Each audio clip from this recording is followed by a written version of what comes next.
memberikan kepada kita sebagai panduan kita untuk terus hidup dalam keadaan sentiasa mendapat bimbingan, petunjuk dan hidayah daripada Allah Subhanahu wa taala. Tak pun masa saya persilakan kepada Ustaz untuk menyampaikan ceramah beliau. Silakan. Assalamualaikum warahmatullahi taala wabarakatuh.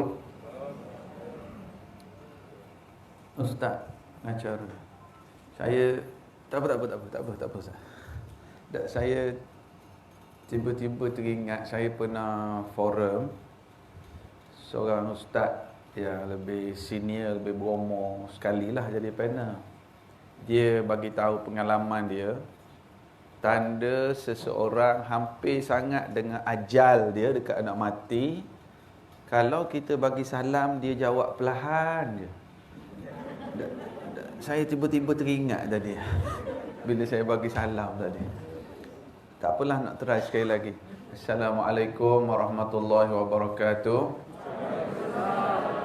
Oh, lambat lagi ni, lambat lagi. Gini, saya nak minta tolong ibu-ibu, ayah, sahabat-sahabat ni kasih sekalian. Sebelum saya mula, nak minta tolong sekejap je.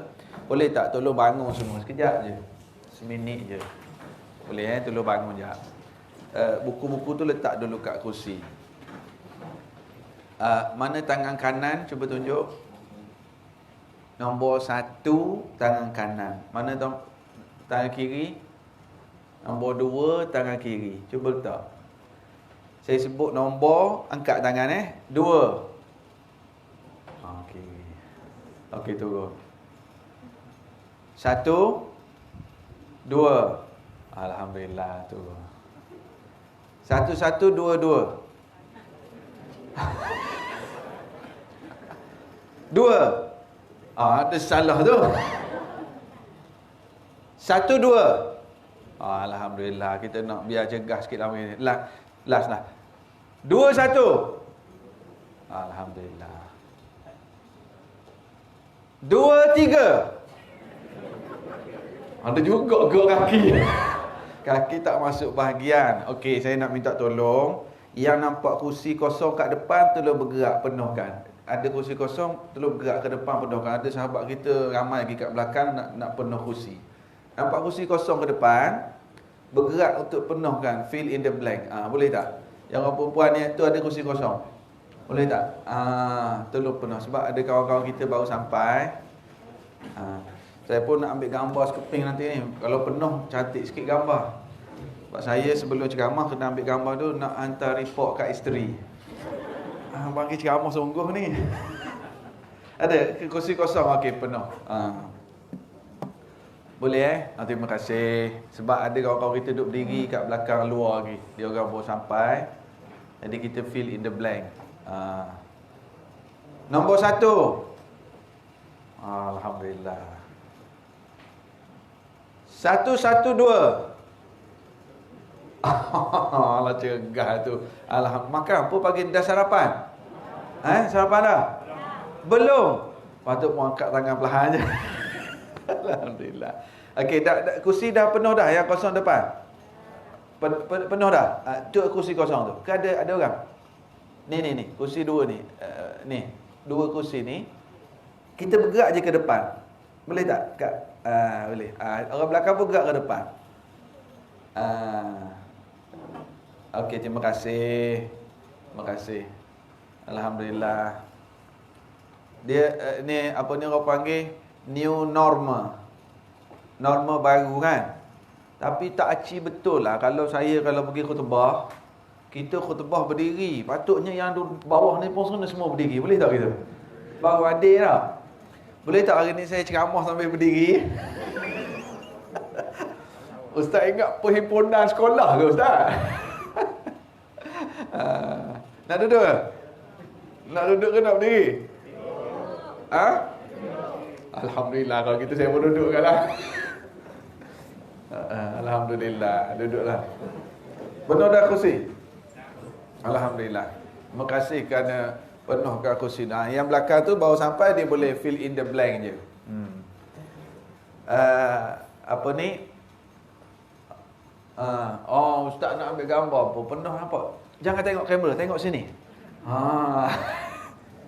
Tapi kan sekarang Saya kalau kuliah-kuliah ni saya sukalah juga bergurau-gurau sikit-sikit. Tapi sekarang tak seronok dah bergurau. Tak tahu orang senyum ke tidak ni. Sebab orang pakai mask. Tak tahu. Tapi kalau nampak mata dia bergerak kecil tu, okeylah. Alhamdulillah. Jadi saya nak ambil gambar dulu sekepik. Betul ni, nak hantar report kat isteri. Okey.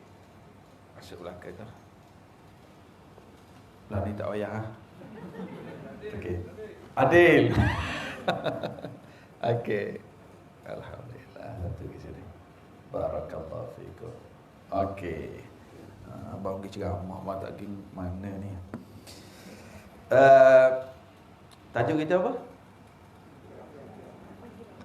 Saya dimaklumkan, sebab saya tanya dulu pihak urustia, siapa yang kat depan saya pada pagi ni. Saya dimaklumkan ada AJK Masjid. Ada yang pakaian seragam ni dari APD. Immigration. Yang seragam dua warna nampak. Satu lagi penguat kuasa. Bomber. Alhamdulillah. Yang sebelah sini sukarelawan Hospital Kajang. Sukarelawan tu maksudnya suka dan rela. Ya Allah, maknanya membantu di hospital. Oh, ramai ke? Ramai ke? Wakil lah yang datang, wakil lah. Sukarelawan. Alhamdulillah. Pergi kat orang sakit ni, Rasulullah sallallahu alaihi wasallam sebut, siapa yang ziarah orang sakit di pagi hari, ada 70,000 malaikat yang mendoakannya sehingga petang. Siapa ziarah orang sakit di waktu petang, ada 70,000 malaikat yang mendoakannya sehingga pagi esok. Saya memang kebetulan duduk baca hadis-hadis berkait dengan orang sakit, berkait dengan duduk dekat orang sakit, berkait dengan ziarah orang sakit. Allahu Akbar. Ada satu hadis Qudsi. Tahu hadis Qudsi, tahu kan? Hadis Qudsi, Rasulullah kata Allah berfirman, di hari akhirat nanti Allah Ta'ala kata, ya bna Adam, maridtu falam ta'udni. Hari akhirat Allah Ta'ala kata, hei anak Adam, aku sakit, kau tidak ziarahiku. Manusia pun jawab, kaifa a'uduka wa anta rabbul alamin. Manusia jawab, ya Allah, macam mana kami nak ziarahimu ya Allah, engkau Tuhan sekalian alam. Dengan makna engkau Tuhan, takkan sakit. Satu makna. Makna kedua, engkau Tuhan, aku manusia, macam mana nak ziarah Tuhan? Lalu Allah jawab balik kepada lelaki tadi, tidakkah kamu tahu si fulan bin si fulan sakit? Dan tidakkah kamu tahu kalau kamu ziarah yang sakit itu, kamu akan dapatiku di sisinya. Ini hadis Qudsi, hadis riwayat Imam Muslim, hadis yang sahih. Di hari akhirat ini, takkah kamu tahu kalau kamu ziarah orang sakit itu, kamu akan dapati aku di sisinya? Para ulama yang syarah hadis ni, dia kata bila kita duduk dekat orang sakit ni, rahmat Allah, barakah dari Allah. Bahkan kan kalau kita duduk kat orang sakit, Allah, cuba ada tak bunyi gitu? Allah. Kan? Tak payah pergi kat hospital, kat orang sakit. Kita duduk kat sini pun, kat masjid pun. Cuba tengok orang sihat bila dia bangun tadi. Kan dia bangun kan? Kalau orang sakit pinggang bangun, sakit lutut bangun macam mana? Allah. Dia dah sebut Allah. Kamu ziarah orang sakit, kamu akan dapati rahmatku. Sebab orang sakit ni, Allah, Allah. Kita akan dengar sebut Allah, Allah. Ini kelebihan. Ustaz, ceramah hari ni bukan tajuk orang sakit, Ustaz. Oh ya juga, sebab dengar suka dan rela berkait dengan orang sakit ni. Subhanallah. Bila bicara berkenaan dengan hijrah ke arah kebaikan, banyaklah dari segi sejarah hijrah Nabi SAW dari ke Mekah ke Madinah. Itu dari segi sejarah. Kita dah belajar banyak dah. Tapi dari segi iktibar untuk kita ambil, sudah pastinya disebut hijrah sama ada yang bukan Islam, hijrah kepada Islam. Yang hadir hari ni ada tak yang belum Islam? Siapa cuba angkat tangan? Alhamdulillah yang hadir ni semua orang Islam. Dah perlu hijrah tak lagi? Hijrah Ustaz, saya hijrah dari Negeri Sembilan ke Ulu Langat. Saya hijrah dari Gombak Ustaz, hijrah ke Bangi sekarang. Itu hijrah rumah, hijrah tempat lah. Tapi kita nak hijrah apa lagi? Kan dah Islam dah semua ni. Hijrah apa lagi? Hijrah hati. Hatiku selama ni untukmu seorang. Sekarang ni hatiku nak hijrah juga kepada lagi. Ayah anda kita nak ke? Nak?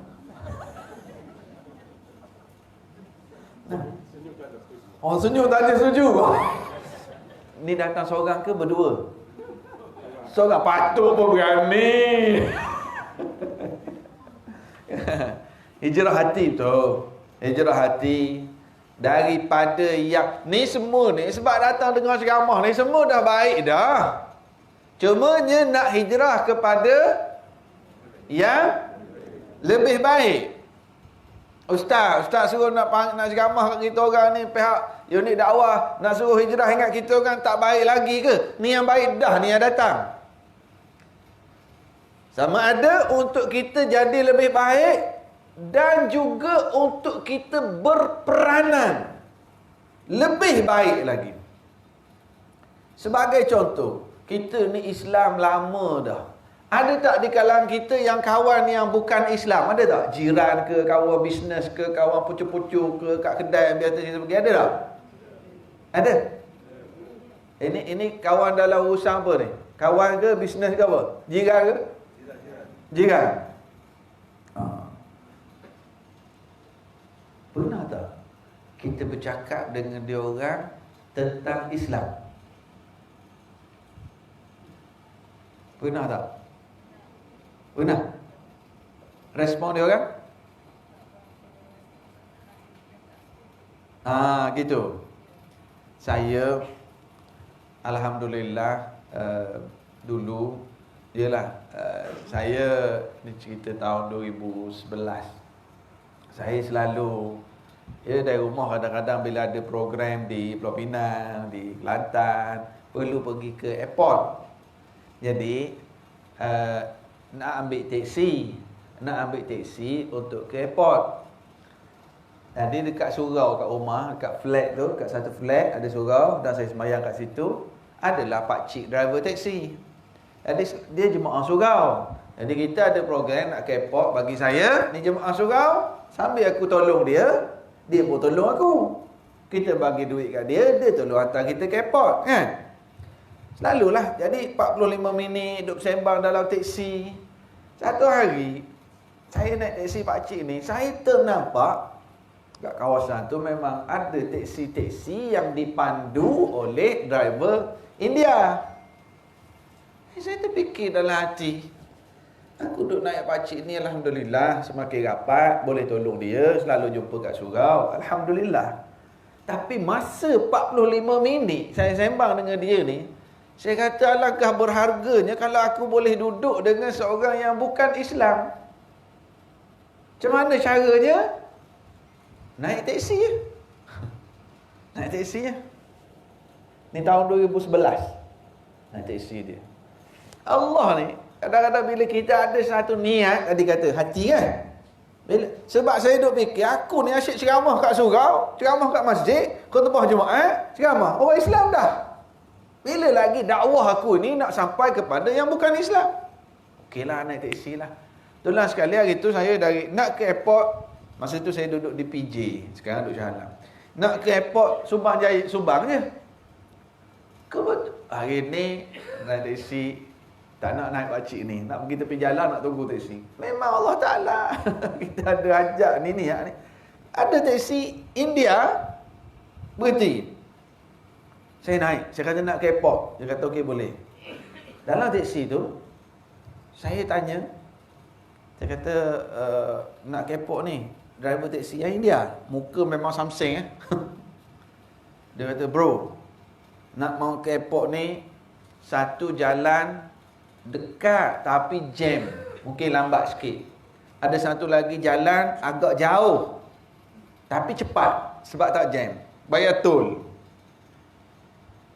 Saya bila dia tanya soalan tu, saya memang nak cepat. Saya kata nak yang cepat, bayar tol tak apalah, saya bayar. Tapi ada satu yang tersirat, satu sifat yang ada pada driver teksi ni, apa dia?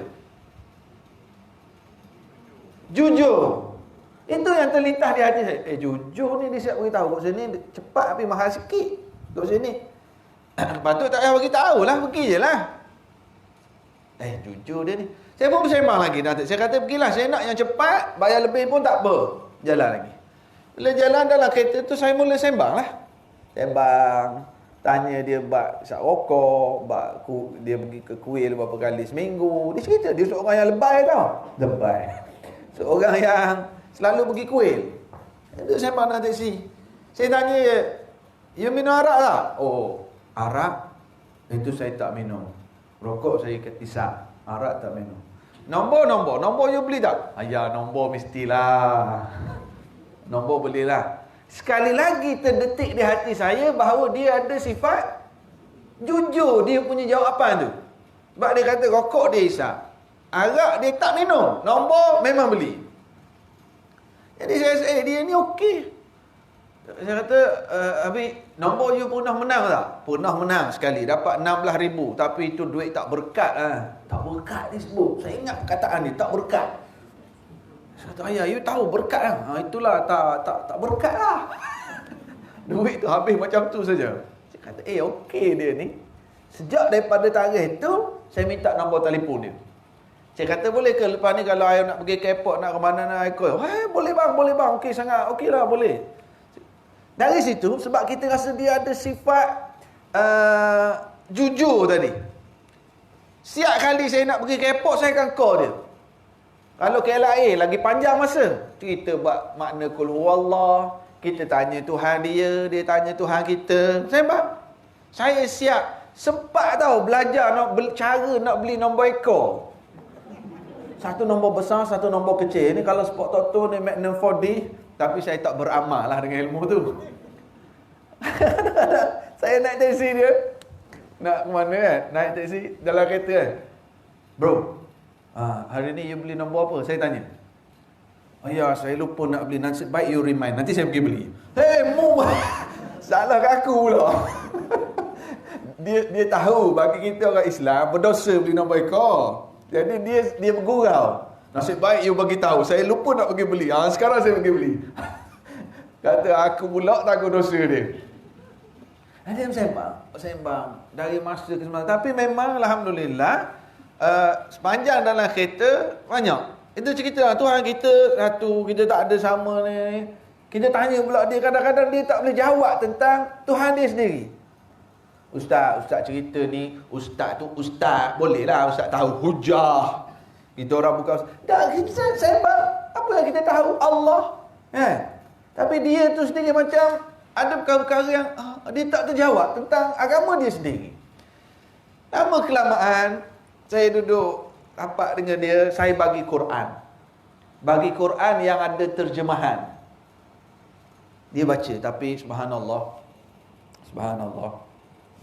Saya selalu baca dia ni ada masalah, mak ayah dia dan keluarga dia macam buang dia lah.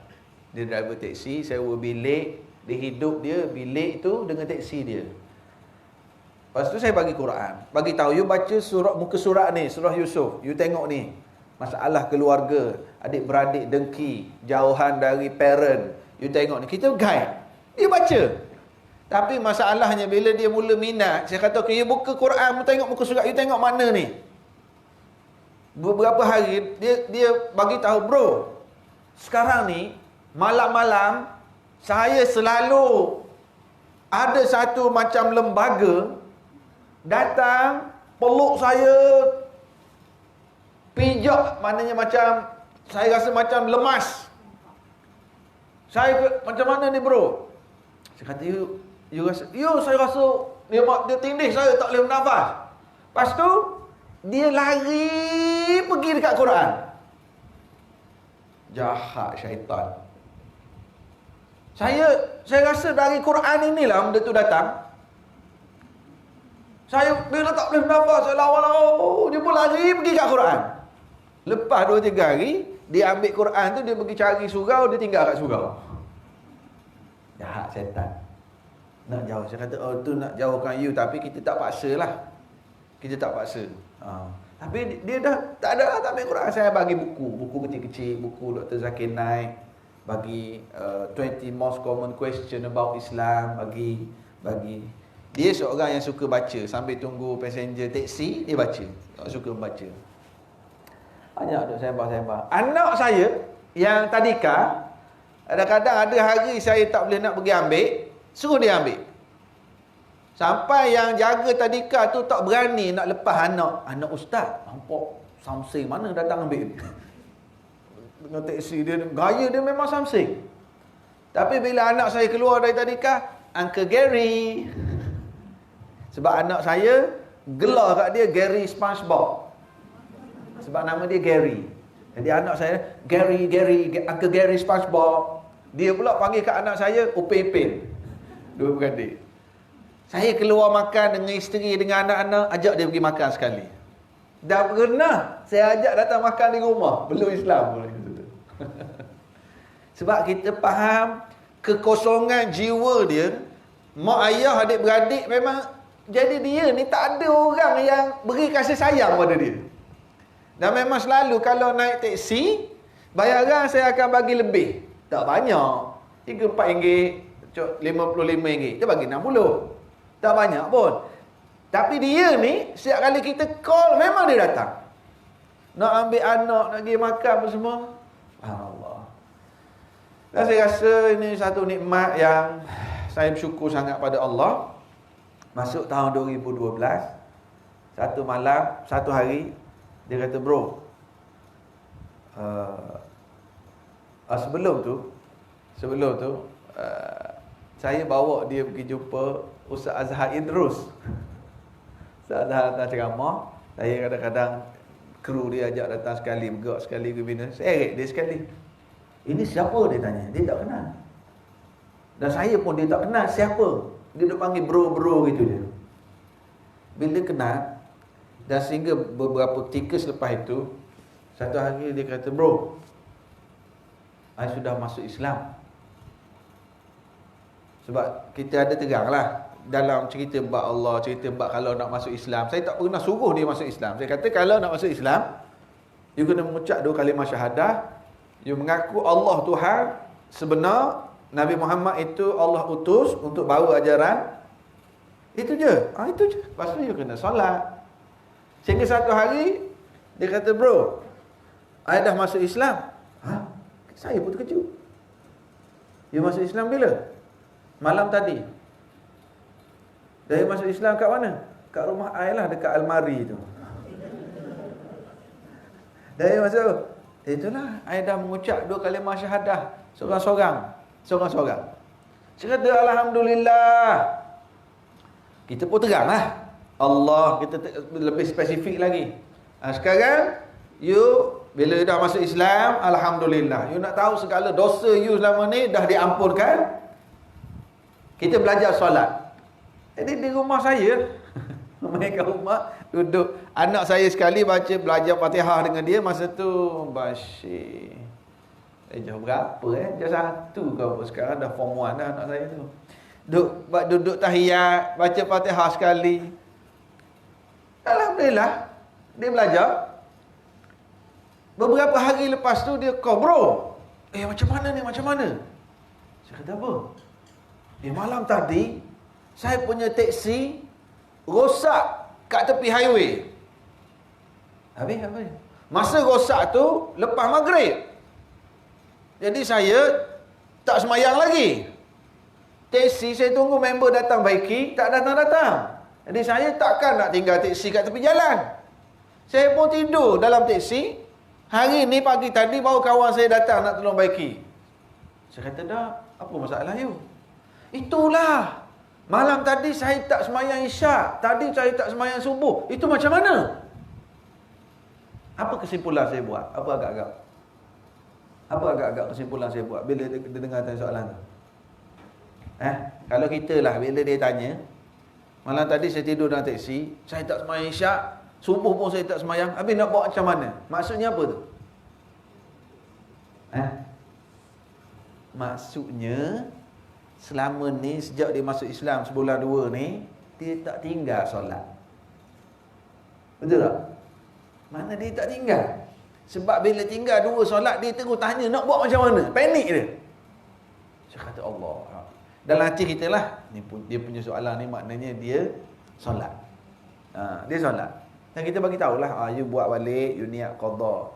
2-3 hari lagi, bro, I pergi masjid, I kena pukul dari belakang. Saya kata, why? Sebab saya masa duduk tu, kaki saya, dia memang kaki pernah aksiden, kaki cara duduk tahiyat dia tak sama, macam tak sempurna lah. Ada orang pukul belakang saya, kepala saya, pow. Saya kata, siapa pukul? Jemaah masjid lah. Jemaah masjid. Habis, dia pukul you sebab apa? Dia kata, I buat-buat solat. Dia kata, I ni baca berlakon, datang masjid, buat-buat berlakon solat, lepas tu nak minta duit. Habis you pukul balik tak dia? I tak pukul lah. Dia kata, macam mana ni, saya nak pergi semayang tapi orang buat gini. Dan, Alhamdulillah, masa tu tak pergi daftar lagi, sebab dia punya concern dia nak kena tukar nama ayah dia. Dia duduk tanya, boleh tak kalau saya nak masuk Islam? Saya sebutlah walaupun live ni. Nama dia Ganesan. Anak lelaki Krishna Murti. Dia kata, boleh tak I tukar nama Abdul Ghani, tapi I punya ayah nak kekal. Saya kata, buat je lah. Dia pergi daftar. Ya, Alhamdulillah. Lewat. Daftar tu lewat. Dia masuk Islam tu. Cuma saya bagi tahu dia, I bimbang takut apa anything happen to you, macam mana nak uruskan jenazah dan sebagainya. Dan Alhamdulillah, saya lupa sebelum sebab tukar nama ni lewat. Selepas 7-8 bulan lepas dia masuk Islam, dia solat, dia sembahyang Jumaat. Saya pun tak paksa bab ni. Cuma yang awalnya lepas dia masuk Islam tu, kebetulan ada kawan saya, dia kenal seorang doktor. Doktor tu sponsor untuk bersunat. Saya tak cerita pun bab sunat. Ni kadang-kadang orang kita, bila ada orang buka Islam, saya itu Islam macam mana? Oh, you kalau masuk Islam, you kena itu potong. Kadang-kadang kita mula dengan potong terus, dia pun dengar potong jadi suspend juga tu, kan? Fikir juga Angry Bird dia. Jadi, tapi dia tahu bahawa kalau cerita masuk Islam ni potong. Jadi, saya tak pernah suruh, tapi dia tanya. Dan kebetulan ada seorang doktor, tak apa, saya sponsor, datang, doktor pun bagi tarikh. Dan tarikh yang doktor bagi, saya ingat tarikh tu. Tahun 2011, tahun 2012 tu. 6 Disember 2012. Kenapa saya ingat sangat? Doktor tu bagi tarikh 6 Disember. Sebab 6 Disember itu kebetulannya tarikh birthday saya.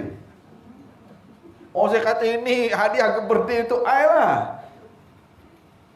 Dan selepas tu, setiap tahun dia akan ucap birthday saya, dia dulu. Sebelum isteri saya ucap birthday, dia dulu. Happy birthday. Saya kata, macam mana you boleh ingat my birthday? Itulah hari my Angry Bird dah jadi Smiley Bird, dia cakap. Dia reply. Setiap tahun, sampai isteri saya jealous. Dia dulu yang ucap birthday.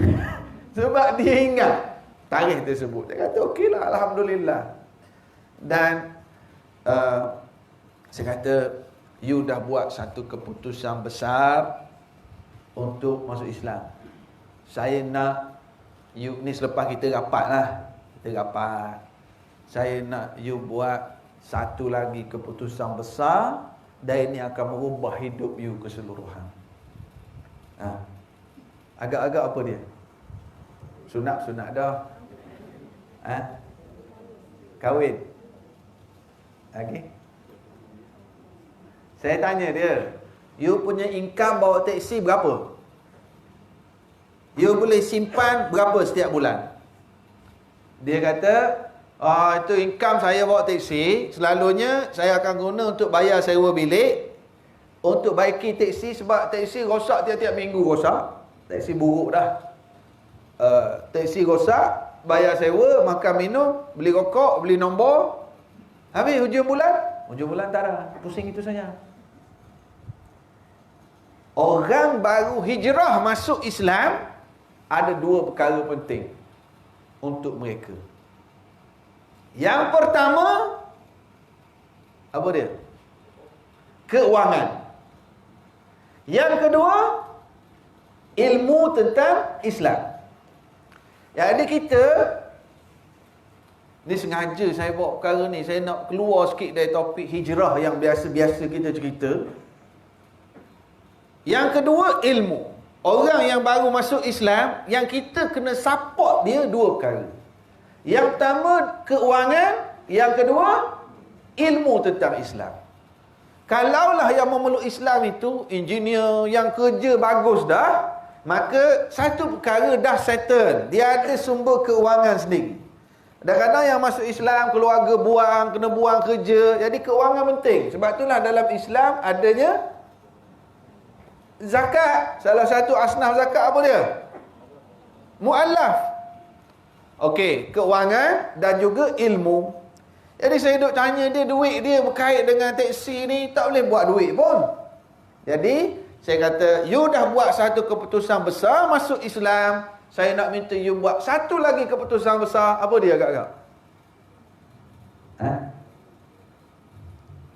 Siapa jawab betul, saya bagi air sebotol. Saya kata, saya nak minta you let go teksi ni, berhenti bawa teksi. Berhenti bawa teksi? Hidup dia berbelas tahun dah dengan teksi tu. Saya kata, you dah hampir umur 30 sekarang. Saya tu umur 29, tak silap saya. No. Gitulah, 31, saya tak ingat dah. Dah. Dia lahir tahun 79. Itu tahun 2012. Mana berapa tahun 31 bukan 41, 31. You dah lama hidup dengan agama lama you boleh tinggal. You hidup dengan teksi beberapa belas tahun ni, I minta you tinggal ni. So, I nak kena buat apa? Ingat tadi saya kata, kalau orang masuk Islam ada dua perkara penting. Apa dia? Yang kita kena support, kena bantu, kena tolong fikir. Apa dia? Keuangan dan ilmu. Tapi kalau kena let go teksi, saya nak buat apa? Saya kata, saya nak minta you pergi belajar di Perkim secara full time. Yuran ada orang bayar, makan minum pun free, you pergi belajar full time. Kebetulan lah, halang cerita ni, tapi bolehlah aku. A'udzubillah minasyaitanirrajim. Kebetulan masa tu saya ada satu kereta, saya ada 2 biji kereta masa tu. Ada satu kereta Ford saya ni lama dah. Saya beli pun second hand. Kebetulan masa tu tengah duduk rancang nak beli kereta lain. Jadi bila dia setuju je let go teksi dia, saya kata, saya punya kereta ni you ambil lah. Ambil untuk you. You pergi belajar di Perkim guna kereta ni. Tapi bukan sebagai teksi, sebagai kenderaan. Dia ambil lah kereta tu. Dan alhamdulillah Allah ganti kereta lain lah untuk kita. Dia pergi belajar di Perkim Sungai Petani.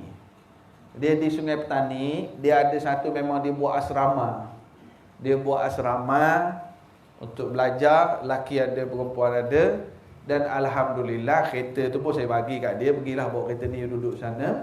Dan Alhamdulillah 2013 tu dia jadi best student di situ. 2014 nak jadi jodoh dia bertemu jodoh di tempat perkim tu juga. Isteri dia ni asal dari Sarawak, orang Melanau, Kristian, masuk Islam. Isteri dia pun best student di situ. Kita pun atur majlis perkahwinan di PJ. Masa tu saya duduk PJ, Masjid Kampung Lindungan. Masjid Kampung Lindungan dekat Sunway Piramid tu. Di Masjid Kampung Lindungan itulah dia nak kahwin pun buat alamat rumah saya. Tapi saya bagi tahu betul-betul lah kat isteri saya, ni borang kahwin untuk Abdul Ghani. Sebab risiko juga kalau silap faham. Jadi atur majlis kahwin di Masjid Kampung Lindungan. Dan Alhamdulillah saya kontak ada sahabat yang ada duit sikit. Bro, jom kita belanja hotel Blue Wave satu malam pengantin baru ni. Jadi kita nazir masjid pun turun, kita akad nikah dia di masjid tu. Lepas tu kita arak dia. Dia pun hairan. Orang masjid happy. Dia tak ada keluarga. Yang perempuan, yang lelaki, kita menjadi keluarga dia. Iring dia pula ni hadiah. Dia tak tahu hadiah hantar malam ni tidur di hotel ni. Allah lepas tu sambutan pengantin baru. Kan? Kita pun jealous. Saya pun tak pernah masuk sambut gini kan. Dia dapat, ada orang sponsor lah. Kita cari sponsor. Dan Alhamdulillah kita guide dan saya pertemukan dia dengan Ustaz Fitri Abdullah. Ustaz Fitri anak angkat almarhum Tuan Guru Haruddin. Ustaz Fitri memang aktif dengan perkim. Saya kata you pergi khidmat sekarang dengan Ustaz Fitri, you drive untuk dia, you khidmat. Dalam masa yang sama you dapat belajar dengan Ustaz Fitri. You pun ada income, ada gaji dengan isteri. Dan dia berkhidmat dengan Ustaz Fitri. Alhamdulillah lepas tahun Ustaz, isteri saya mengandung baby kembar pula. Baby kembar. Dan ketika melahirkan baby kembar tu, seorang meninggal, seorang hidup. Saya pergi sekali lagi masa tu di Hospital Selayang. Kita uruskan jenazah dia. Ada kawan tolong handle kat kubur kat Segambut. Bila saya sampai kat kubur, kita sedih tau. Kita bimbang dia ni dah anak sulung. Saya sampai, dia, Ustaz, sabar Ustaz, ini qada dan qadar Allah. Anak siapa yang mati ni? Ini qada dan qadar Allah Ustaz, insya-Allah. Allahu akbar. Alhamdulillah anak dia besar dah, Syafat tu. Dan dia dari sana dia duduk khidmat dengan Ustaz Fitri. Lepas tu dia dari, bayangkan dia duduk di Serendah tu. Serendah kat mana Serendah? Jauh tak? Belum Batang Kali tu tak? Rawang. Dia datang belajar di mana ni dekat Sungai Merak tu. Kolej Darul Hikmah. Dia ambil diploma Usuluddin. Dan dia dah selesai diploma Usuluddin. Baru ni kita cari-cari duit sikit sponsor, dia daftar ambil degree pula. Degree pengajian Islam. Dan dia Alhamdulillah JAIS pun panggil dia sebagai panel untuk counselling saudara baru. Tugas dengan JAIS panggil. Dan mula dipanggil untuk forum-forum. Itu sekali saya dengar Radio Hakim. Radio Hakim ada satu slot bicara saudara baru.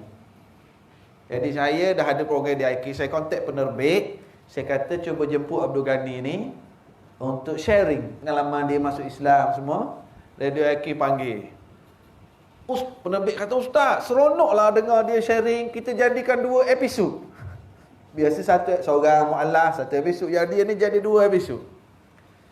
Lepas tu, kebetulan saya dah ada program dengan TV Hijrah. Kau penerbit TV Hijrah ada program dipanggil Kereta Mu'alaf ke apa dia panggil. Yang budak perempuan tu. Kait dengan mu'alaf. Penerbit pun panggil dia program TV untuk mu'alaf. Dia datang rumah saya dulu. Ustaz, nak pakai baju macam mana? Nak pakai kopiah macam mana? Nanti nak bercakap kan? Kita pun bagi tahulah. Kita ada sedikit pengalaman program TV. Dan baru-baru ni RTM1 pun panggil dia Tajdid Ummah.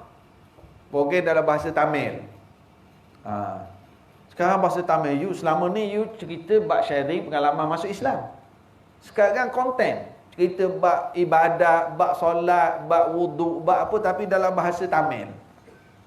Saya kata datang sini. Okey, sekarang you ajar saya. You nak cerita apa? Oh, ustaz, dia orang bagi topik wuduk, topik solat. Okey, sekarang you cerita kat saya. Dia pun beritahu solat. No, saya tak nak. Saya nak you terang kat saya dalam bahasa Tamil. Masa tu kita orang duduk kat kedai mamak. Dia pun duduk, saya orang hairan, ustaz faham bahasa Tamil? Mana aku faham? Dan ustaz angguk-angguk tu, yang respon lah. Saya kata, saya nak you semangat lagi. Senyum sikit. Jadi dia terang kita dalam bahasa Tamil. Saya tak faham. Tapi saya nak you punya intonasi, you punya memek muka, saya nak begini. Alhamdulillah dia kibat Agama TV. Penerbit pun seronok dengan dia. Baru ni jadi jemput 13 episod dah baru ni. Subhanallah. Kenapa saya cerita perkara ni? Saya dulu terfikir untuk jadikan dia ni sebagai pelaburan akhirat saya lah. Maksud saya, biarlah aku simpan kisah. Tapi saya rasa kisah ini saya perlu share dengan masyarakat. Nak ajak masyarakat kita, orang masjid seorang kita hijrah pemikiran tadi. Hijrah hati tadi. Sebab saya ni, saya duk berasa saya duk dakwah pada orang Islam dah. Betul penting. Betul penting. Yang membawang supaya mengunyit. Supaya tak membawang dah, betul lah. Yang berhutang, bayarlah hutang. Yang selalu bohong dengan isteri, jangan bohong. Yang selalu tinggikan suara dengan suami, beradablah dengan suami. Betul, itu dakwah kita. Tapi saya duk fikir, ni kita kata hijrah tadi. Kita baik dah, tapi nak hijrah kepada yang lebih baik lagi. Dakwah kita bukan saja pada orang yang dah Islam. Boleh tak? Saya nak minta semua yang hadir di sini, boleh tak tanam dalam hati, sebelum aku meninggal, aku nak usahakan paling kurang seorang masuk Islam dengan usahaku. Boleh tak? Boleh tak? Ada tak nampak sekarang target siapa? Seorang masuk Islam dengan usaha kita. Allahu Akbar. Saya memang selalu disebutlah anak dia nanti,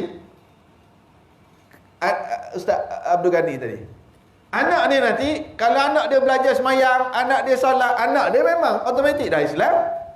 Dia suruh saya bagi nama itu, bagi nama Syafa. Syafa memang cerdik pula budak tu sekarang.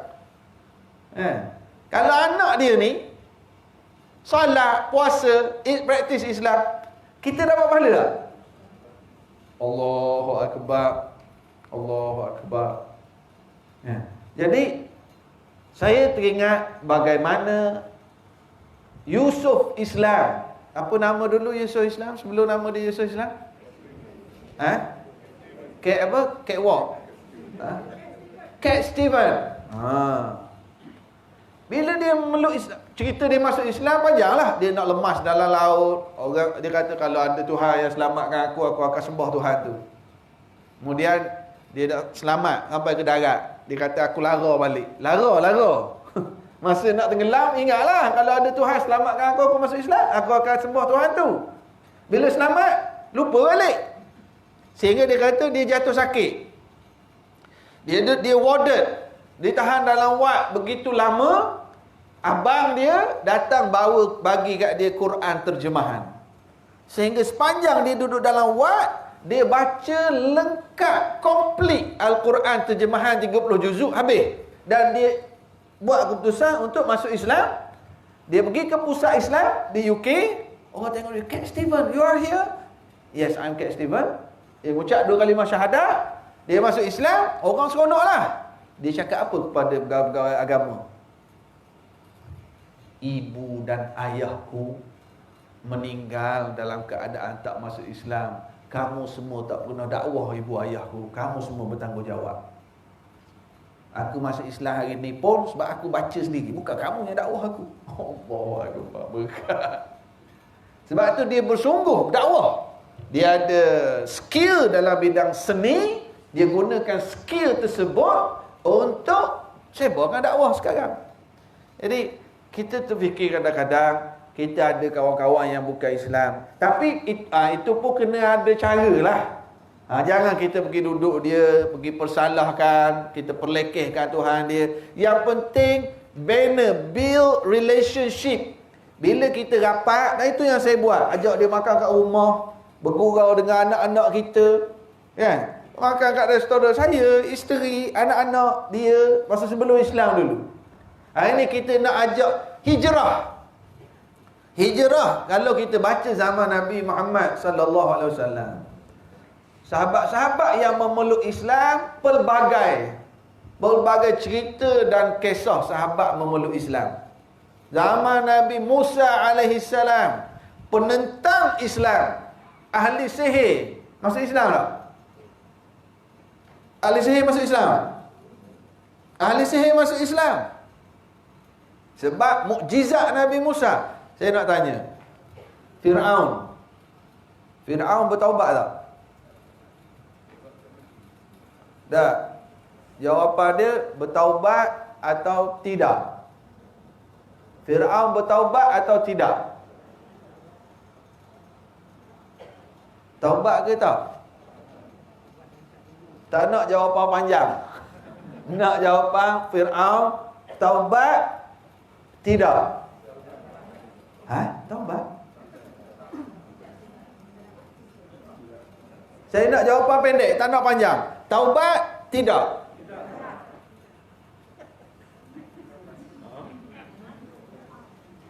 Fir'aun yang zaman Nabi Musa tu, Fir'aun tu bertaubat tidak?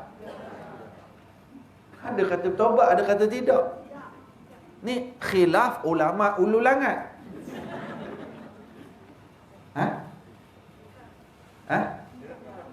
Tidak. Taubat. Gabung dua, tidak bertaubat. Anda ustaz. Dah sekarang ni. Taubat ke tak? Dah nak panjang. Taubat ke tidak? Tu Fir'aun yang dalam Quran sebut tu. Taubat. Ada kata taubat, lepas tu kerah pula, tak gerak dah. Dah Fir'aun, dia bertaubat ke tak? Fir'aun bertaubat. Ni yang dalam Quran tu.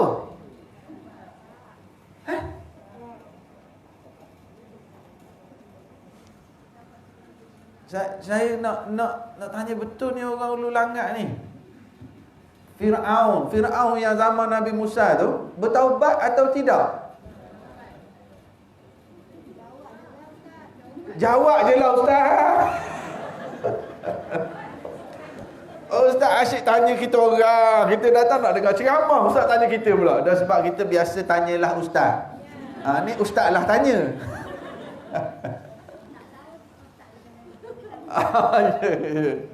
Fir'aun taubat ke tak? Ceramah dah lah ustaz. Tanya pula. Fir'aun bertaubat. Fir'aun taubat, tapi taubatnya tak diterima. Sebab dia bertaubat tu bila? Dah nak tenggelam, terdesak, nyawa dah sampai ke halqum. Dia masa nak tenggelam, Fir'aun kata, aku pun beriman dengan Tuhan yang Bani Israel beriman dengannya. Sombong lagi, tak nak sebut nama Allah. Masa nak taubat pun sombong juga. Nak tenggelam dah. Aku beriman dengan Tuhan yang Bani Israel beriman dengannya. Maksudnya dia bertaubat, tapi taubatnya dah tak diterima. Sebab dah nak tenggelam dah. Itu Firaun. Jadi kita kena jelas. Sebab itulah, kalau nak bicara berkenaan dengan hijrah diri kita ke arah yang lebih baik, nak tunggu nyawa sampai kat sini ke bila? Ada tak di kalangan kita yang masih melakukan dosa? Ada tak? Ada tak yang sengaja tak bayar hutang? Ada tak? Siapa sini tak bayar hutang? Cuba angkat tangan. Masjid, dia duduk di saf pertama. Sembahyang sunat dia rajin. Tapi hutang orang dia tak bayar. Nak tunggu nyawa sampai ke halqah. Ustaz, saya tak ada duit, Ustaz. Bayar sikit-sikit sebagai bukti kita bersungguh nak bayar. Dia rajin pergi surau, rajin pergi dengar kuliah, tapi dia pelihara kucing. Kucing dia berak kat pokok bunga jiran. Ada tak? Ada tak kes gitu? Kucing jiran berak kat pokok bunga rumah kita. Ada tak? Macam ramai mangsa tak kucing. Ha?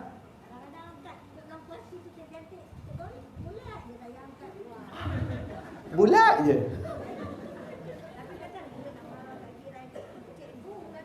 Jiran, cikgu pula tu. Allah Akbar. Memang sukarela betul. Layak jadi sukarela. Tak rasa nak marah ke? Marah macam mana tak kal? Marah jiran. Dah, bunga. Ya, bau. Bunga tu kita baru dah lah, bau bunga Petunia lagi, Japanese rose lagi, kan? Kita punya orchid. Kita siram, kita letak comel. Pagi esok tengok ada tak kucing. Pestol macam budak-budak. Pestol. Ya, pestol macam saya kata nak marah tak. Halau dia datang jalan. Saya beli pestol. Saya tembak dekat. Tembak kucing. Lepas ni tembak cikgu tu. Kucing Ustaz, dia kuat dia balik ponyang saya tembak. Tembak peluru kucing, nak main peluru tu pula. Saya sembang abang gelak. Dia kata, tak payah halau. Halau dia datang, tak payah angkat. Sebenarnya dia tak angkat. Rumah. Habang kat orang cikgu ni pula. Berak. Dia bila kucing. Lepas tu baru ni, kucing dia pula anak kucing tu. Anak kucing pula. Beranak pula kucing. Dia beranak belakang pasu. Dia berak. Dia kata, rodu. Dia kata, Beranak 5 ekor. Allah. lepas tu saya kabur. Sehatnya kucing tu. Dia berak kat rumah kita. Beranak kat rumah kita. Astagfirullahaladzim. Allahu Akbar. Ni yang ada kat sini, yang sedang menonton live, kan? Ada live ni? Online sah? Assalamualaikum. Share. Ni tajuk best ni, taik kucing. Share dulu.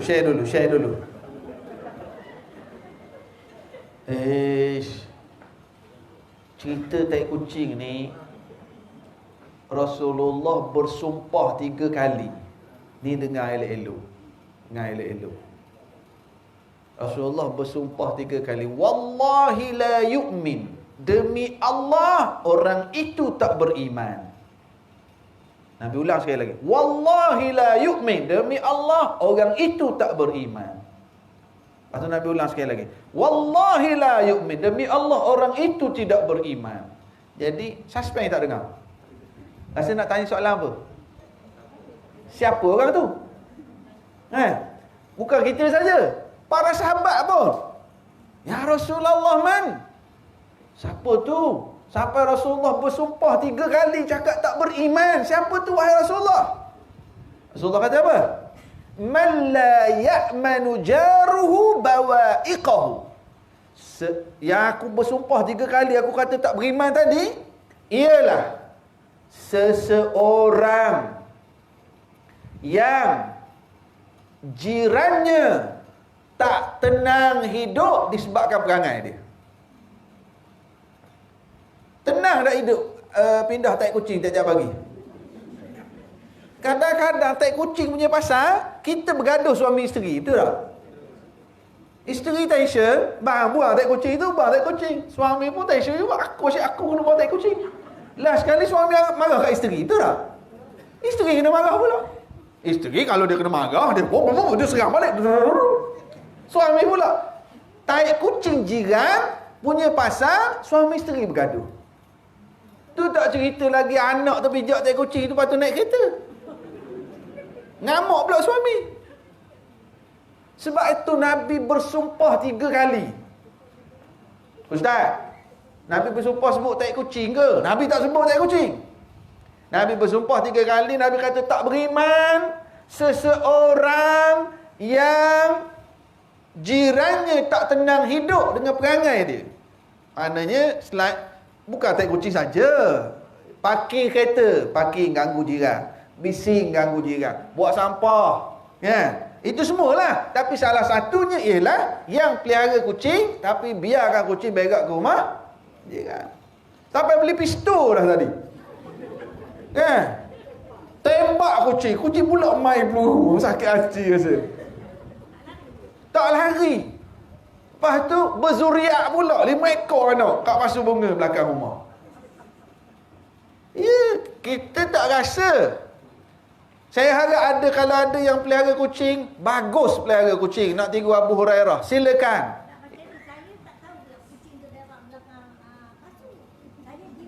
Macam mana boleh tahu kucing tu berak belakang pasu? Sebab ada tahi belakang pasu. Mencerit. Ya Allah. Allah. Beranak pula. Bunyi cerit itu anak kucing. Jeng. Tuh. Allahu Akbar. Cikgu, jaga anak kucing cikgu tu. Sial kat jiran cikgu. Allahu Akbar. Mungkin ada yang sedang dengar ini, dia ni cat lover.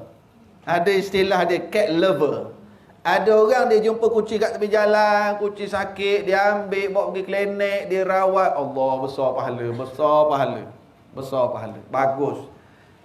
Itu pahala sunat. Tolong makhluk Allah, besar pahala. Tapi menyusahkan jiran tadi, haram. Apa hukum seorang perempuan dekat Kaabah, Hajarul Aswad? Apa hukum? Okey, kita mula dulu. Stop balik, contoh lain balik. Apa hukum cium Hajarul Aswad? Sunat. Okey. Dahlah kita pergi ke Mekah. Berapa kali setahun pergi ke Mekah? Sekali seumur hidup je ustaz. Jadi apa hukum cium Hajarul Aswad? Sunat. Seorang perempuan dalam keadaan orang terlalu ramai bersesak-sesak, dia pergi Kedah, habis langgar, habis tak kira bergeser apa semua, tudung habis tercabut sebab nak buat yang sunat cium Hajarul Aswad. Apa hukum tindakan dia? Haram. Cium Hajarul Aswad sunat, tapi sebab dia keadaan begitu jadi haram. Pelihara kucing, tolong kucing, bagus dapat pahala. Tapi membiarkan kucing itu berak kat rumah jiran, lepas tu cek pula bunyi celah pasu belakang, beranak pula.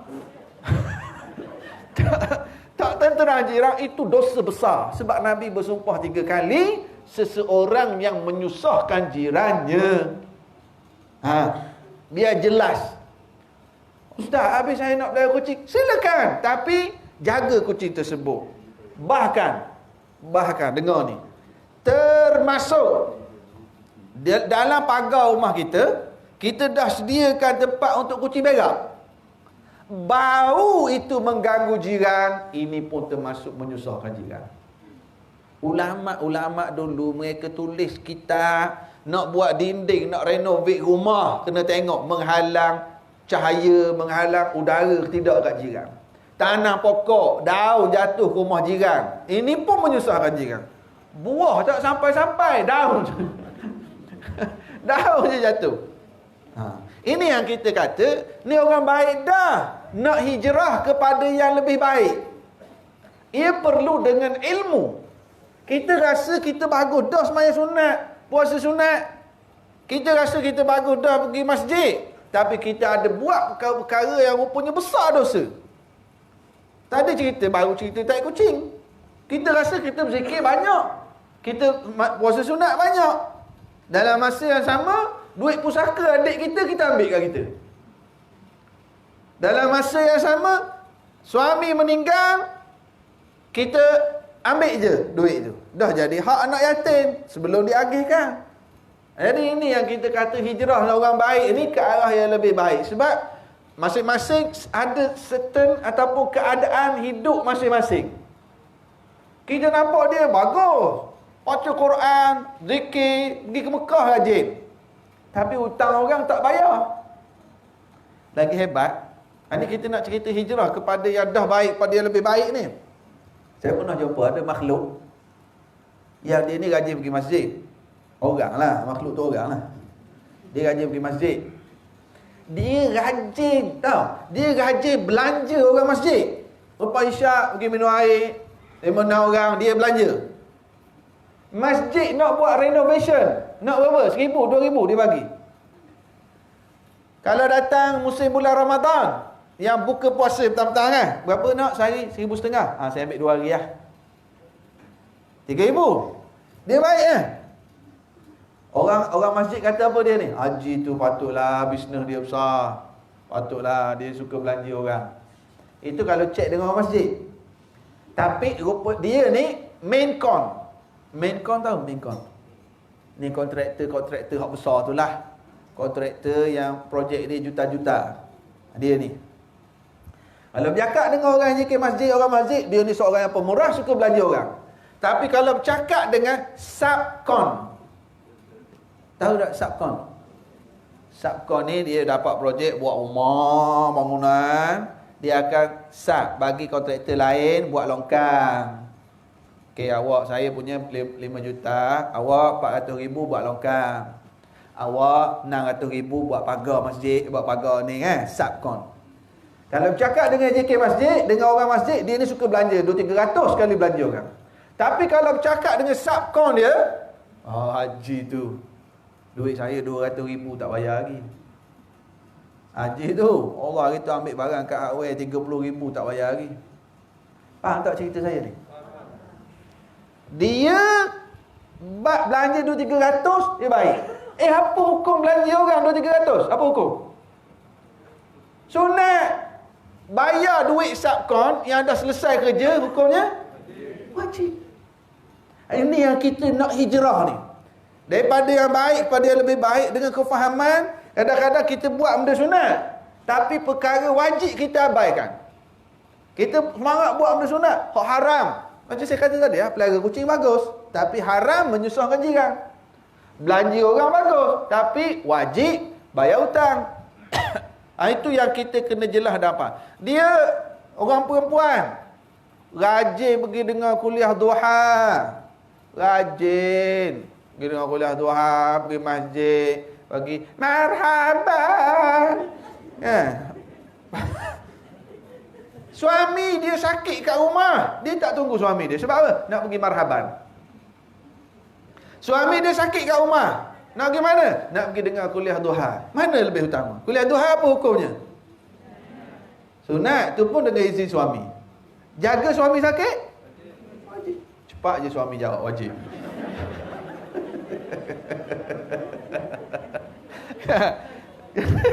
Jadi ini perkara saya kata hijrah tadi ni orang baik semua dah. Tapi kebaikan yang kita nak hijrah kepada yang lebih baik lagi.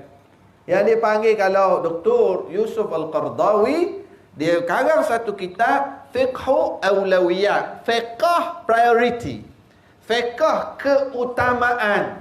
Mana yang lebih kita nak utamakan, mana kita nak utama. Bagus tolong orang, tapi ada tanggungjawab yang perlu kita tunaikan. Yang bekerja sebagai penguat kuasa, yang bekerja di pihak masjid, di pihak masjid, tengok dalam bidang dia. Orang masjid berhadapan dengan cabaran SOP baru sekarang ni. Allah sial orang masjid. Dah lah orang masjid datang, buat lain lagi, bertugas lagi. Pernah ada satu kes, pakcik ni, dia jemaah masjid. Dia memang orang rajin datang masjid. Tapi dia datang masjid, tak ikut SOP, dia terlupa bawa sejadah. Tok Bilal, Tok Siak muda, Noja. Budak muda petugas tak boleh masuk. Dia tampar budak tu. Dia tampar. Budak muda petugas untuk bagi tahu SOP masjid, bagi tahu elok-elok. Cik, kita terima arahan. Nak masuk kena bawa sejadah masing-masing, kena pakai mah. Aku lama dah kat masjid ni. Pau. Ini siapa orang? Jadi itu kita kata tadi, dia ingat agama tu semayang sahaja. Dia anggap agama itu solat sahaja. Sedangkan akhlak yang mengiringi solat itu pun lagi penting. Beri kerjasama pada AJK masjid. Dan AJK masjid pun perlu juga dengan akhlak. Jangan rasa aku lebih sebab aku AJK. Yang tugas penguat kuasa, Ustaz, ni bukan rasuah Ustaz, dia belanja saya makan je. Ustaz, bukan rasuah Ustaz, hadiah je, kau tim ah. Ini pun kita kena jelas. Ingat setiap suap yang kita nak suap ke mulut anak isteri kita, halal haramnya. Satu hari Nabi Muhammad sallallahu alaihi wasallam hantar seorang sahabat, Ibnul Lutbiyah nama sahabat ni. Ibnul Lutbiyah dia hantar ke Bahrain untuk kutip duit-duit zakat. Duit zakat. Dia pun kutip. Lalu dia bawa balik ke Madinah, hasil yang banyak. Dia kata, wahai Rasulullah, ini duit zakat yang saya kumpul. Ni hadiah yang dia orang bagi kat saya. Berubah wajah Rasulullah sallallahu alaihi wasallam. Sekali lagi, saya ulang. Dia kata, wahai Rasulullah, ini duit zakat yang saya kutip ni lah. Yang ni hadiah yang dia orang bagi kat saya. Berubah wajah, merah wajah Rasulullah, kemarahan. Rasulullah naik atas mimbar, Rasulullah alhamdulillah selawat. Rasulullah kata, ada di kalangan kamu yang berkata. Rasulullah tak tunjuk orang ni. Rasulullah kata, ada di kalangan kamu yang berkata, ini harta zakat yang saya kumpul, ini hadiah untuk saya. Lalu Rasulullah tanya satu soalan di atas mimbar. Bagaimana sekiranya dia berada di rumah ibu ayahnya, orang bagi hadiah tak? Faham tak soalan Rasulullah ni? Maksudnya Nabi kata, kalau dia duduk rumah mak ayah dia, dia tak pegang jawatan untuk pergi kutip tu. Orang beri tak hadiah? Kalau kita tak pegang jawatan kita sekarang, buah durian tu sampai tak ke meja kita? Kalau kita tak pakai seragam, kita tak pegang jawatan ni, kita masuk kedai tu, dia bagi makan free tak? Tak bagi makan free. Kalau kita tak pakai seragam, kalau kita tak pegang jawatan ni bukan cerita penguat kuasa je. Siapa-siapa sajalah. Dia mengarah dia ni, kalau kita tak pegang jawatan ni, dia beri tak? Dia tak beri. Itulah takrifan rasuah. Ustaz, saya lama dah ni, dia orang kata beli kopi Ustaz, belanja-belanja, bukan rasuah. Kadang-kadang menyebabkan keputusan yang kita buat cenderung pada dia. Kalau borang dia kat, biasa borang orang ambil yang atas dulu ke yang bawah dulu? Kalau susun borang tinggi, ambil borang bawah kan? Kenapa borang kita baru letak kat sini, zup, dia duduk sini? Sebab dia dah belanja kita selalu, kau tim lah. Jadi kena hati-hati. Sebab tu kita kata, bila bicara berkenaan dengan hijrah, ada serta-serta perkara yang sisi masing-masing. Ada orang tanya, Ustaz, boleh ke seorang suami, kenapa orang lelaki macam ni Ustaz? Isteri sakit. Isteri dia sakit, dia jingga, dia boleh dia hantar rumah mak mertua, dia tak peduli kat isteri. Kenapa semua orang lelaki macam ni? Kita beritahu dia, baru lagi saya dapat satu soalan daripada seorang suami yang sakit, isteri dia lari. Isteri dia tinggalkan dia. Dah lah ambil duit habis, tinggalkan suami, minta cerai. Maknanya bukan salah suami dan bukan salah isteri. Kita tak boleh pukul rata. Sebab tu bila bicara berkenaan dengan hijrah ini, ia luas. Ada orang dia suri rumah, ada orang dia bertugas di pejabat di masjid, ada orang bertugas di mana-mana jabatan, ada orang sukarela, ada orang dengan jiran. Jadi dengan situasi masing-masing, kita renung diri kita masing-masing untuk ke arah yang lebih baik. Kita ada masa 10 minit lagi. Saya nak buka kalau ada soalan. Ada soalan tak? Kalau nak tanya soalan ataupun nak berkongsi pendapatan, boleh juga. Nak tambah ke? Boleh. Yang sedang menonton live, cuba tulis kat ruangan komen. Menonton live dari mana? Tulis kat ruangan komen. Kak, dia tulis tak Kak? Ada orang tengok tak tu live tu? Ada? Cuba tulis kat ruangan komen, sedang menonton dari mana? Dan jangan lupa share. Saja saya ni kok yang sedang menonton live ni ada nak tanya soalan, tanya kat komen. Ada admin tolong baca soalan. Ni pun hijrah juga bagi saya. Allahu Akbar. Tadi saya cerita kat ustaz kat luar tadi. Musim PKP baru-baru ni, PKP kan? Jadi Masjid Surau tak ada program. Adalah orang yang berduit. Dia kata kesian kat ustaz-ustaz yang biasa duduk ceramah-ceramah, bila tak ada program Masjid Surau. Jadi dia nak bagi duit kat ustaz-ustaz. Dia nak tolong. Bagus. Dia tolong fikir. Ustaz nak minta takkan nak minta. Dia kata nak bagi duit. Lalu kita cadangkan pada dia. Kita kata, tuan, daripada bagi duit kat ustaz, ustaz terima, lepas tu terima kasih. Apa kata kita tolong jaga maruah ustaz, supaya ustaz-ustaz tu terima duit bukan semata-mata duit. Create job. Bermaksud create job, kita buat kuliah-kuliah online. Kuliah online, ustaz tu kuliah, tuan bagilah duit kat dia. Dan kita kendalikan, alhamdulillah. Buat kuliah-kuliah live, saya kendalikan. Jemput Prof Muhayya, jemput Ustaz Asli Bollywood, Dr. Zahzah, Kilhai, ustaz-ustaz lain lagi, buat live. Subhanallah. Ni kalau sekarang yang hadir mungkin 60-70 orang. Kalau buat live kadang-kadang 2,000 orang. Lepas tu kita save. Yang tonton balik pula 30-40 ribu. Dia dah jadi hijrah teknologi untuk dakwah. Dan kita dapat feedback. Ada yang bagi respon, Ustaz, saya kerja. Selama ni kerja sibuk. Jadi musim PKP baru ni tak kerja kan. Dan ada yang work from home. Saya scroll Facebook, tengok. Jumpalah kuliah-kuliah online. Seronok pula jumpa kuliah online. Sekarang lepas musim PKP, dia pergi cari pula kuliah-kuliah di Masjid Surau. Alhamdulillah. Hijrah dalam teknologi dakwah kita. Menggunakan teknologi untuk dakwah. Senang mengajar orang pandai-pandai ni, tak ada soalan. Ya, soalan. Tak apa, duduk tak apa.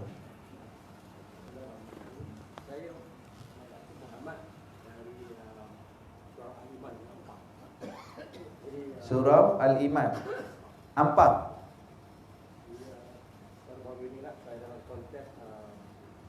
Tu ngam. Ya.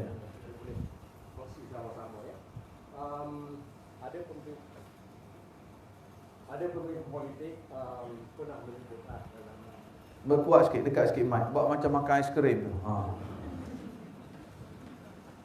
Ada pimpinan politik lah menyebutkan bahawa menyamakan hijrah Rasulullah dengan pelarian. Jadi bagi orang yang berilmu tidak akan terpengaruh dengan pandangan macam ni. Tetapi bagi orang yang tidak kurang ilmu, tidak belajar, mungkin ini juga menjadi satu orang kata persoalan lah. Jadi, dia kata hijrah Nabi tu pelarian. Pelarian. Ada orang cakap gitu? Pemimpin politik lah, kita sebutlah politik mana. Tapi benda tu sebenarnya memang ada dah sebelum ni, memang ada orientalis sebut. Ya. Orang yang mungkin kurang ilmunya terpengaruh dengan idea macam ni. Ada orang kita di Malaysia ni kata Nabi hijrah tu sebagai pelarian. Ya Allah. Dia orang Islam ke kena sunat balik tu? Tak apalah. Yang saya tahu begini. Memang orientalis barat Jawa, memang orientalis memang dia tulis bahawa Nabi Muhammad ni adalah pelarian dari Mekah ke Madinah. Itu cara orientalis, cara orientalis dia nak cuba downgrade Rasulullah sallallahu alaihi wasallam. Cara orientalis nak tunjukkan bahawa Nabi Muhammad ni macam pemimpin-pemimpin dunia yang lain. Jadi dia menggunakan kaedah bahawa Muhammad ini adalah pelarian dari Mekah, dia pelarian ke Madinah. Tapi kefahaman Islam yang perlu kita faham ialah yang pertama sekali, Nabi hijrah ke Madinah tu Allah yang perintah. Itu nombor satu sekali, bahawa Rasulullah sallallahu alaihi wasallam diperintahkan oleh Allah untuk hijrah ke Madinah. Nombor satu. Yang kedua, Nabi Muhammad sallallahu alaihi wasallam di Mekah 13 tahun. 13 tahun Nabi Muhammad duduk Mekah berdakwah. Tahun pertama, tahun kedua, tahun ke-11 dah ada orang Madinah yang datang ke Mekah memeluk Islam, 6 orang. As'ad bin Zurarah, Uqbah bin Amir, ada 6 orang masuk Islam tahun ke-11. 6 orang ni balik ke Madinah. Tahun depan musim haji, 6 orang ni datang pula. Ramai jumlahnya, 12 orang. Tahun ke-12 datang jumpa Nabi masuk Islam. Buat bai'ah Aqabah. Dia panggil bai'ah Aqabah ni MOU, janji setia kami nak masuk Islam. Rasulullah tolong hantar wakil Rasulullah untuk ajar kami Islam di Madinah, namanya Mus'ab bin Umair. Rasulullah pun hantar Mus'ab. Dakwah Mus'ab dengan beberapa belas orang ni, dakwah ramai masuk Islam. Musim haji tahun depan, tahun ke-13 kenabian, mana 13 tahun Nabi duduk ni, Zulhijjah. Nabi hijrah bulan Rabiul Awal. Jadi Zulhijjah ini ada 73 orang datang 70 lebih dari Madinah datang, janji setia lagi dengan Nabi. Wahai Rasulullah, kami akan masuk Islam. Wahai Rasulullah, datanglah ke tempat kami di Madinah. Kami akan lantik Rasulullah jadi ketua kami. Kami dah bersetuju, Aus dan Khazraj. Rasulullah datanglah ke tempat kami. Pelarian apa tu? Kan? Yang pelariannya dia bertanding kat sini, orang tak undi, pergi bertanding kat lain pula. Itu pelarian. Jadi Rasulullah sallallahu alaihi wasallam hijrah ke Madinah. Orang yang ada iman, orang yang ada cinta pada Rasulullah tak akan tergamak sebut Rasulullah sebagai pelarian. Kita sini ada dalam masyarakat kita ni, atuk dia dulu dari Indonesia datang, dia dah Malaysia dah. Ada di kalangan kita barangkali nenek dia dulu dari Kemboja datang Malaysia. Dia IC Malaysia semua dah. Apa kita rasa kalau orang cakap atuk kita pelarian dari Kemboja? Oh, saya IC Malaysia dah, dia cakap. Kan? Betul tak? Ada ayah dia dulu dari Sumatera datang. Dia dah 3 generasi dah. Kalau orang kata atuk kita pelarian, kita rasa tak? Orang sebut nenek kita dari Kemboja pelarian, rasa tak? Ni kata kat Rasulullah.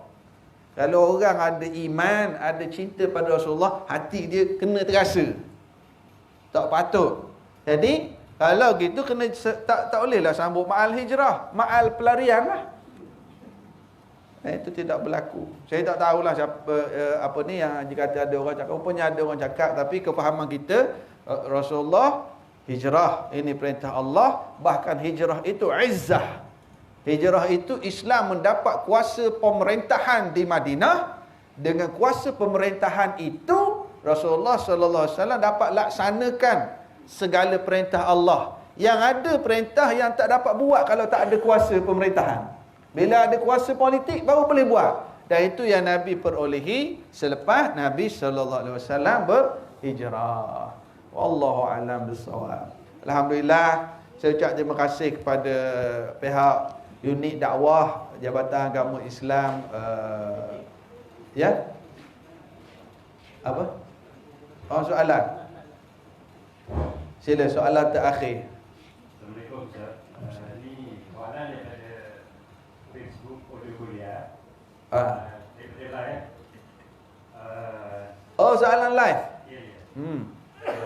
Sebelum ni kita ada penonton daripada yang sedang menonton daripada Batu Ampang, Selangor Perak, Batu Wer, Pulau Pinang, balik pulau. Dari Buta, Abu Gajah, Labuan Kelang. Dia tulis kat komen dia tu. Ya. Kita suruh tulis tadi. Ini canggih zaman sekarang, cik. Canggih. Yang seorang ni. Kita ceramah kat sini dari Batu Wurus dengar. Sambil masak. Dari Alu Gajah. Sambil masak pun mendengar ceramah. Sambil masak boleh dengar ceramah. Soalan daripada... Cik, ada Facebook tak? Ada soalan daripada Nursi. Ada Facebook tak? Facebook. Buatlah kita jadi friend. Sungguh. Tak, sungguh. Mak mertua saya buat Facebook untuk dia. Sepanjang PKP baru ni dia dengar kuliah online je. Dia tak ada friend. Tapi dia buat Facebook sebab sekarang ni dalam tu maghrib, subuh boleh dengar kuliah. Subhanallah. Apa soalan tadi? Soalan dia Ustaz. Jadi friend Daripada Nursi Taslim.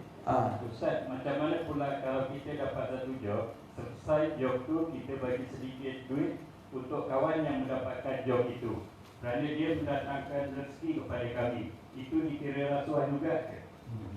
Okey. Soalan. Bagus. Jelas. Ini soalan terakhir sebab kita pun ada program lain nanti. Dia dapat satu job, lalu kawan tu yang dapatkan job tu, dia selesai buat kerja tu, dia pun bagi duit kat kawan dia. Kawan dia ni duduk kat mana? Sekiranya, contoh senanglah, kawan dia ni bekerja di sebuah kementerian, bagi satu job untuk dia yang berkait dengan kementerian tersebut, maka selepas dapat kerja, dia bagi duit kat kawan yang kerja di kementerian tersebut. Itu jadi rasuah lah. Sekiranya kawan dia ni di tempat lain, dia dengar ada projek nak keluar, jadi dia usahakan untuk dapatkan kita. Dia bukan kerja situ, bukan dia yang bagi job, bukan dia tolong usahakan. Dia dapat kerja kat kita, kita dapat payment. Kau tolong cari gitu kan, kita bagi kat dia. Itu bukan rasuah, itu berkongsi rezeki. Itu kita bagi hadiah kat dia sebab dia tolong cari. Tapi kalau dia kerja di situ, dia kerja Jabatan Agama Islam Hulu Langat, nak renovate kafe, lepas tu dia cari kontraktor ni, renovate ni, lepas tu dapat projek kat kawan tu, siap dia bagi duit pula kat kita. Kerja sini lah, itu tak boleh lah sebab kita duduk kerja sini. Kita AJK masjid nak tukar kapet 120,000, kita pun panggil kontraktor, ukur ni, bagi sebut harga, masjid akan bayar 120,000. Dia bendahari ni ataupun dia pengurusi masjid. Jadi kontraktor pun mari buat kerja, selesai tukar kapet, bagi 120,000. Atau dia pun bagilah kita 2,000. Itu rasuah. Itu rasuah. Sebab dia ni duduk di situ. Yang tolong cari job, yang bukan di situ, itu kita bagi usaha dia. Macam orang beli tanah lah. Dia tolong cari buyer ataupun dia tolong cari orang nak jual. Jadi jelas tak maksud ni? Kalau dia bekerja di situ, dia yang tolong usahakan kita dapat projek untuk tempat tu, kita tak boleh bagi kat dia. Sebab soalannya, kalau dia tak kerja situ, kita bagi tak? Dan kalau dia tak kerja situ, dia boleh tak nak adjust projek tu untuk kita? Tak boleh. Sebab dia kerja. Soalan terakhir. Ada tadi? Yang terakhir sungguh. Tak apa, duduk tak apa, duduk.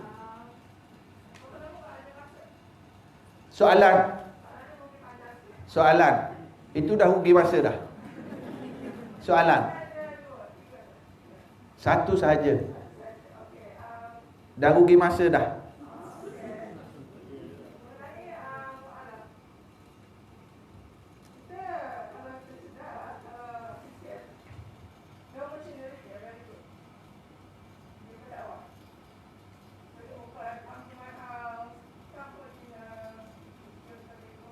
Cuba buka sikit tu, dekat sikit mic.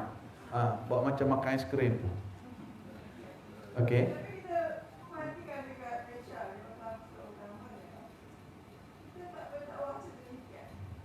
Soalannya? Ya.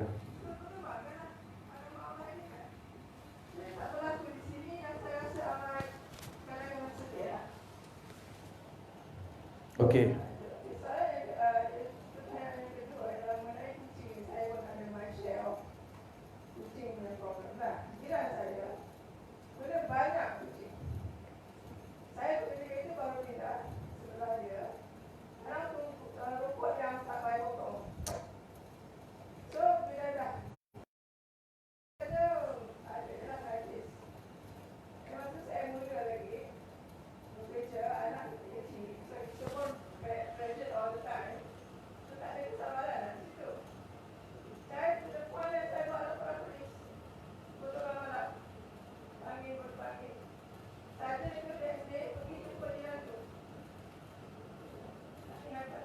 Nothing happen. Sebab tak ada dalam akta polis nak tangkap kucing berak. Lagi? Okey, selesai. Jadi yang pertamanya persoalan berkenaan dengan dakwah pada muallaf. Dakwah pada muallaf gini Kak. Kita tak tahu, tak semestinya tak ada. Cuma mungkin tidak agresif. Ada sebenarnya sahabat-sahabat kita yang buat kerja-kerja dakwah ini. Mereka dakwah pada orang asli. Tak asli macam mana Yang diorang ni dakwah golongan gelandangan. Ada yang buat kerja dakwah dia pergi target maknyah-maknyah, ada. Tapi betul yang Kak kata tadi, mungkin tidak agresif dan iyalah, tapi sebenarnya ada yang atas nama NGO, ada atas nama Jabatan Agama Islam sendiri, para petugas mereka. Jadi dari segi skill, itu dari masa ke semasa kena terus improve lah. Dan juga mungkin juga berkait dengan dana dan sebagainya.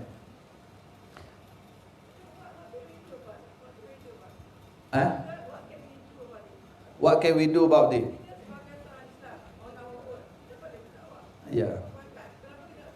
Ya, bagus. Itulah point. Dan that's why di awal tadi saya share apa yang saya buat dalam teksi. Sebenarnya saya nak cetus kepada yang hadir pada pagi ini dalam ruang masing-masing. Mungkin ada yang sukarelawati di hospital. Mungkin ada pesakit-pesakit yang bukan Islam, yang kita boleh cerita tentang Islam. Mungkin ada yang bertugas di penjara. Mungkin itu tujuan saya cetus tadi. Betul yang Kak kata, jangan kita tunggu ustaz, jangan kita tunggu majlis agama saja. What we can do, apa yang aku kena buat. Sebab tu tadi saya sebut, saya ajak yang hadir ini untuk sama-sama boleh tak tanam sebelum aku meninggal, aku nak usahakan ada seorang memeluk Islam atas usahaku. Itu maksud saya tadi. Kan? Dan dari situ sebenarnya pasang niat. Bila kita ada kecenderungan begitu, kita tak ada kawan, kita post kat Facebook. Kita pergi komen kat orang, kita share, kita cari.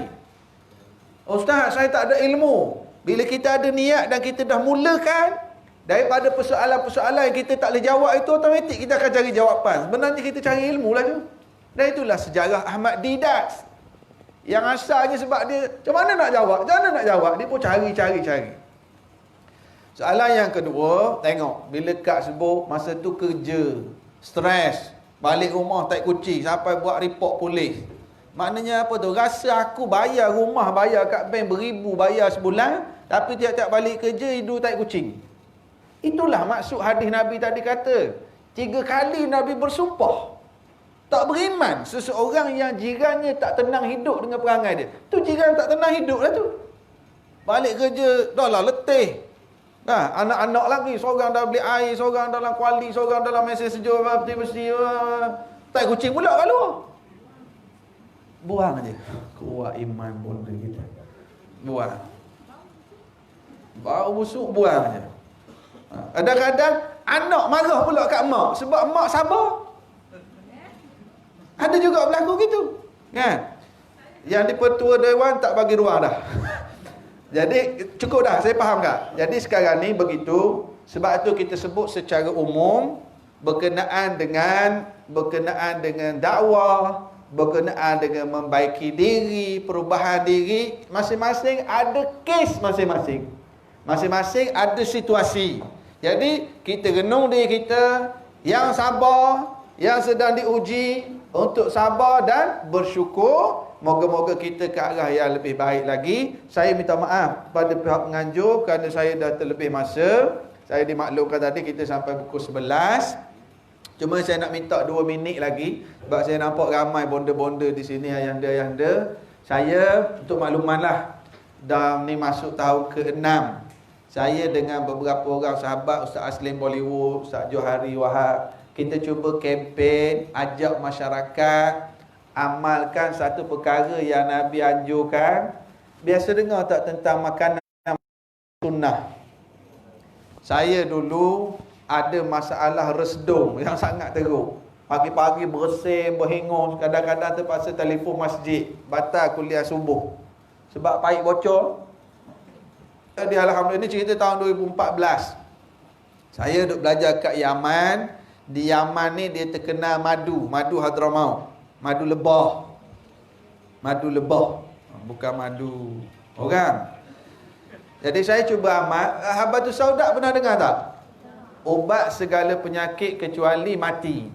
Jadi saya amal Habatus Sauda, amal madu, 2-3 hari saya berhingus, berkahak, rupa-rupanya dia healing crisis, dia buang sinus.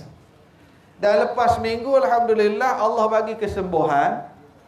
Isteri saya migraine, tarik rambut ni. Bang tarik rambut, bang tarik kepala bang. Dia buat PhD. Ni tahun 2014. Saya kata alhamdulillah, alang-alang saya dah lega ni. Terailah amal dan perlahan-lahan migraine dia berkurang. Dan dari situ saya bergerak mana-mana tempat saya pergi, memang saya ajak masyarakat amalkan. Seronok. Bila orang amal madu, satu lagi minyak zaitun. Minyak zaitun ni orang kolesterol tinggi, orang masalah darah tinggi, amal minyak zaitun. Orang Arab dia suka makan daging.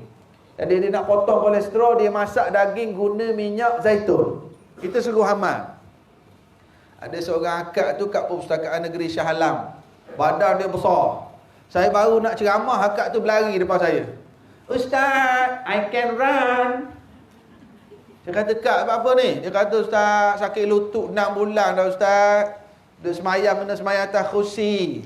Sekarang boleh semayang, dah. Sakit lutut dah lega dah, duduk amal madu dengan Habatus Sauda ni. Jadi, alhamdulillah. Dan banyak lagi lah. Ada kes kalau madu, macam baby yang masalah berkahak, dia amal tu dia jadi batuk-batuk, muntah keluar lendir. Ada kes, anak kakak saya sendiri. Dan antara yang banyak ni, budak-budak perempuan ni yang dia sakit perut bila tak semayang tu, sesungut. Dia amal Habatus Sauda ni. Alhamdulillah Ustaz. Ustaz ada penyakit tu, sesungut tu. Yang semayang dia sakit tu, sesungut kan. Itu boleh amal Habatus Sauda, tapi dia akan flash banyak sikit. Sesungut lah. Yelah hak budak tak semayang, masa tak semayang sakit tu. Betul lah datang pagi ni yang ada asma, ada eczema, ada yang sakit-sakit lutut elok sangat. Ada pembantu saya kat luar dewan tu, kalau ada yang rasa nak, dan Nabi anjur makan Habatus Sauda, nanti yang dua balik je boleh tengok kalau ada rasa nak cuba amal. Sekali lagi saya ucap terima kasih pada unit dakwah Jabatan Agama Islam Ulu Langat dan pada semua yang hadir. Moga-moga ada manfaat insya-Allah. Assalamualaikum warahmatullahi wabarakatuh.